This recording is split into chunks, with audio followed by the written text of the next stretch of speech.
Hello and welcome to another episode of Blue Alpine TV.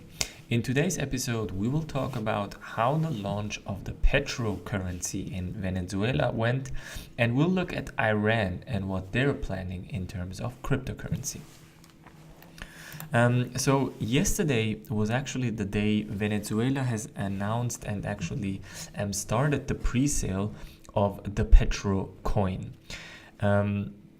The Petro's pre-sale is currently ongoing, and according to Maduro, it's already netted 735 million US dollars, although he didn't back this claim with any evidence. So the pre-sale is currently open. You can buy in, but not with using any kind of bolivar, so the original currency of Venezuela. You have to use either US dollar or Ethereum or NEM coin. I'll come to that in a second. But even before finishing off this proper pre-sale, the president of Venezuela, Nicolas Maduro, has already announced that within 1 week the country is going to launch a new cryptocurrency, the Petro Gold. Now, the Petro Gold will be backed by gold, and the Petro, the currency, will be backed by oil. So it's technically not really something different than a nationally issued currency. The only difference is that it's living on the blockchain and that it's digital. So it's an interesting model, and I'm a bit surprised, to be honest, to hear that they would want to launch this Petro Gold that fast. If you remember, in a couple of days, a couple of episodes ago, we talked about how it is an interesting experiment, considering that Venezuela really takes care of the technology aspects and really makes sure that this technology is living in the way that it's supposed to do, so that it's on a public blockchain, that it's not controlled by the state and all of these things. But currently it's a bit some weird information is going on. So first of all, it's not clear how much money has been raised so far. The number of 735 million US dollars seems very high. And yeah, in the article it says that the launch has been quite confusing, as some users reportedly faced JavaScript errors while trying to purchase the cryptocurrencies. Others couldn't get their orders matched on decentralized exchange EtherDelta, although this could have other reasons. We've talked about the decentralized exchanges here in the past as well, so this could be a different issue. But moreover, it is not clear which blockchain the token is using, as different documents suggest it is either that of NEM or Ethereum. Now, when we talked about the Venezuelan Petro coin, it was actually an ERC20 token, so it should have been based on Ethereum. Now, yesterday and the day before, they actually came documents out and rumors out that in the last minute it got changed from Ethereum to the NEM blockchain. And I'm not really sure why they would do such a thing. In any case, it sounds like a bit of a weird story here, and I think we'll have to see what exactly they want to do. In any case, if this is true, if this is on the public blockchain, whether it's NEM or Ethereum, and if they really have raised that much money, in like 735 million US dollars, that's a lot of money, especially for the state that Venezuela is in right now. As you know, some of the worst recession is going on in Venezuela currently. And if this is true, this could actually mean that Venezuela was able to circumvent the sanctions of the US by raising money from outside without problems. It seems too good to be true right now, to be honest. The numbers just don't match up. There are still some shady facts, and it's not really clear what exactly is going on. But if this is true, then this could be really a way for countries that are not interested in taking part in the global economical system, that they could raise technically money for other reasons from other parties. Now, this actually brings us to the next news story, and this is Iran has never recognized Bitcoin as legal tender, but is it planning its own cryptocurrency? So in Iran, there have been statements from Iran, from the national and state side, that said that Bitcoin would not be accepted as a legal currency, and they wouldn't touch something like Bitcoin.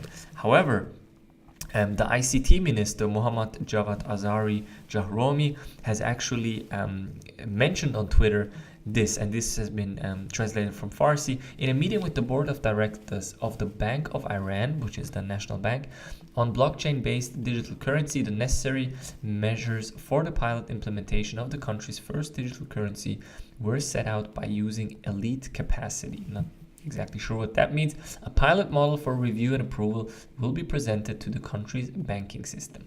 So this technically means that Iran is also working on their own digital currency. Will probably be a type of cryptocurrency either based on what is already out there, so it could be Ethereum, could be NEM, could be any kind of other token, or they could try and build their own, which I hope they won't, because yeah, a lot of smart people have already worked on solving really difficult problems, and it would make sense that you build on top of it. That's why one of our investment theses is actually to invest into platform coins, because we believe that platform coins will be the backbone of the next generation of cryptocurrencies. And if you're invested in the platform coins, you will actually have an upside if those platforms will be used to build on top of them. Now, in the article, it also says that technically Iran looks very similar to Venezuela, minus the economical crisis. So both countries are subject to financial sanctions, both are experiencing issues with their own currencies, and both are considered rebel states, at least in the eyes of the US. It would appear that an early trend is being set here. Crypto's dark side provides the opportunity for countries under sanction to raise capital, thereby effectively bypassing these sanctions and making them obsolete. Now, this is exactly what we've talked about. It could be, this is not set in stone, and I mean, obviously these statements come and go, and I don't know what the plans of the Bank of Iran is in terms of digital currency and cryptocurrencies, but if they really see that the Venezuelan model is working, and I'm pretty sure they are in exchange regarding this, because Venezuela's I think president even has already been talking to Russia and different countries about the experiment of the Petro currency. So it could be that they are also in exchange with Iran and discussing the details for this cryptocurrency.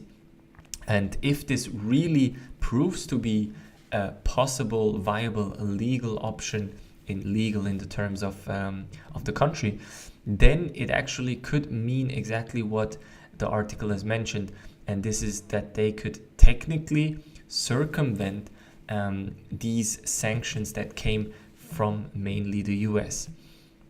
Now, whether this will have any geopolitical issues with it, I don't know. It's very early to say.